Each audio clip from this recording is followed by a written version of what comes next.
Hey, Stromer Dundee here, and today we're talking about summer movies. It's officially summer, we can say it. I live in Florida, so it's technically summer all the time, and because it's summer, for me, at least, that means one major thing, other than time to play video games, and that is summer movie marathons. I usually started my summer break as a student off with a big old-fashioned movie marathon. I would crate out my DVDs, or if I was very young, my lots of VHS tapes, quite a collection. I would drag them out and plop in front of the TV and make snacks and meticulously organize which movies I was going to watch when. So today I wanted to give you my top 5 summer feels movies, and I would consider this the 90's kid edition, for me personally. Number 5 is going to be The Sandlot from 1993. The Sandlot, I feel like, is a very quintessential American kid summer movie. It takes place in the summer, I believe in the early 60s is when it's set, and it is a new kid in town who's a little dorky, doesn't really fit in, he's actually not very good at sports, which is what all the other boys are good at that are in his neighborhood, and he ends up playing baseball with them in the Sandlot, which is literally a lot with some sand in it that nobody uses. But he ends up messing up. He gets a baseball from his stepfather, so there is some kind of father-son relationship issues there. And when the kids lose their original ball, it goes over the fence into the scary neighbor's yard that they are too terrified to go into. They use the new kid's ball. Well, he doesn't really know his baseball players, and the ball is signed by Babe Ruth. And when the kids find that out, they freak out, and they spend like weeks upon weeks of summer devising plans to get the ball back, because they accidentally hit that ball over the fence as well. And there's this terrifying monster of a dog that apparently lives over there that they have to wrestle their ball back from. So they build these like contraptions with like toys. They send kids over there all padded up. It is a really cute summer movie, very full of those kind of quintessential summer things, going to the local pool, fireworks on the 4th of July, eating hot dogs, playing outside with friends, and it's always just a really good feel-good movie for me. Number 4, Dazed and Confused from 1993 as well. Now this is an older group of students going from, I believe, their junior to senior year of high school, and it is set in the summer of 1976, the bicentennial year for America. So this is very much a counterculture-based movie. It's, filmed in the 90s, set in the 70s, but it is about kids kind of making that break between what's your teenage self going to be and what's your adult self going to be. There is a lot of still kind of juvenile problems of like, oh, does she like me? There's kind of the hazing of freshmen at the going from middle school level to high school level. They talk about this big concert they want to go to over the summer. There's this big last party where people are getting drunk and high and having the time of their life, but some people are crying, some people are lost in the woods, some people are playing guitar and don't even know what's going on. But it is just that last day, going from the structure that was high school to the complete anarchy of summer vacation that night. And that is usually one movie I would watch. Usually the last day of school, I would go home and watch Dazed and Confused, because it kind of just sealed off the school year for me. Number 3, a little bit of an unusual one, but it is set during summer, is The Addams Family Values from 1993 as well. A lot of good 1993 movies. I didn't really realize that. Must have been a good year for summer. Anyway, this is The Addams Family, which most people know, very gothic, very unusual in their tastes and what they consider to be fun and not fun. They enjoy the macabre, always dressed for a funeral. Excellent TV show and excellent set of movies. So this would be the second Addams Family 90's movie that they made, Addams Family Values. And in it, there is this mysterious woman who shows up, and she starts developing an interest in Uncle Fester. But she also seems to have ulterior motives, and she makes it seem like Wednesday Addams and Pugsley Addams want to go to summer camp, something they would pretty much rather die than actually do. So with them sent away, they can no longer meddle in her evil plan. fans. So really great summer camp scenes. I love the summer camp scenes from this. I think I just like summer camp movies in general a little bit. There's a couple more additions on this list that have summer camps. You can show summer camps in like a life-changing, fun way. You can show them in a starts out bad but gets better way. Or you can show them as this apocalyptic death camp, which is kind of what Wednesday and Pugsley and some other of their new friends turn it into in their efforts to escape. If you're not really a summer camp person, it's a very enjoyable movie to watch.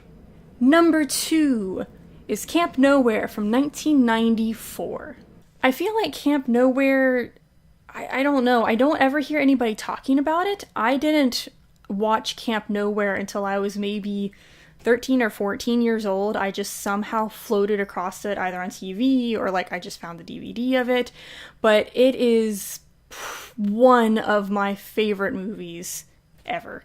It is just so cool. It's about these kids who, again, are usually being forced to send to summer camp. It's a kind of a varied group of kids. So one of them's being sent to like a military reform school. One's being sent to like a diet camp because her mom thinks she's chubby. One's being sent to like acting camp so she can star in all the Campbell's soup commercials or whatever.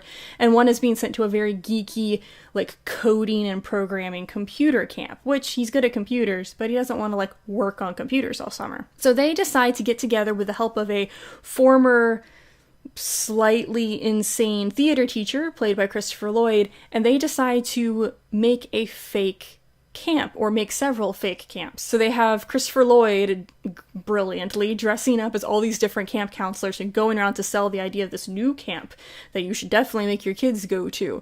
So he goes to the father of the discipline issue child, and he's like this drill instructor from Vietnam, and he's this very refined, vaguely European artistic director when he goes to the girls' home whose parents wanted to go to theater camp.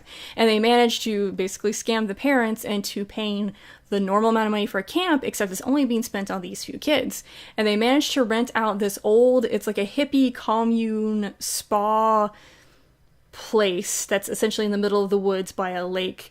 Burgess Meredith is the owner of it, and he rents it out to them and fondly reminisces about the 60s for a little while. And everything's going swimmingly until the other people from school have found out that they've done this, and they wanted in on it. So they also somehow scammed their parents. They never really make it clear how they managed to. And soon you have like 30 kids, 40 kids running around this place with a lot of not great supervision and money to blow.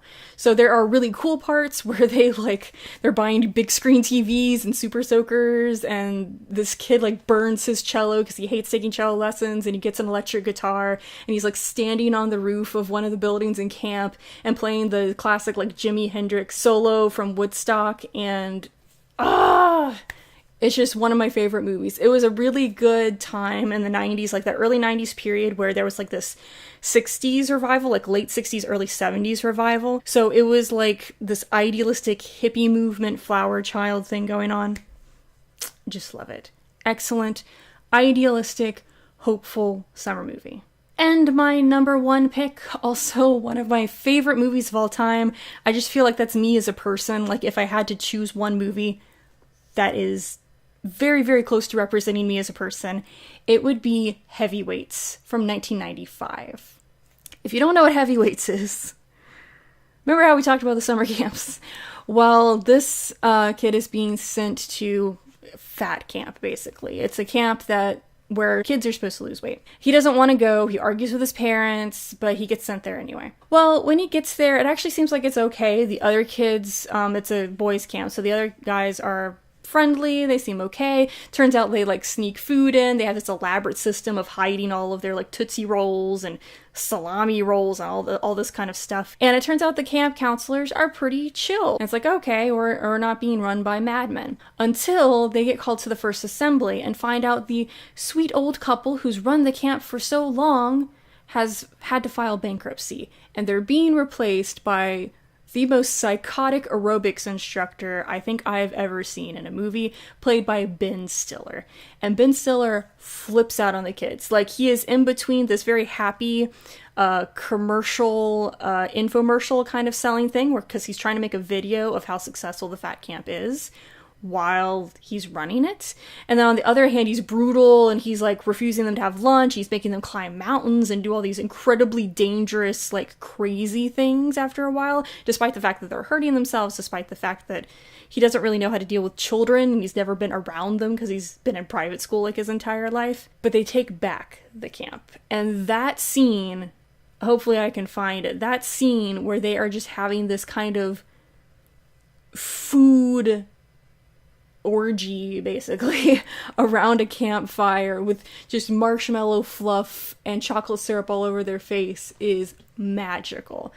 But then after that, they wake up the next day feeling terrible and realize maybe they should make some differences in their lives, but small, healthy ones.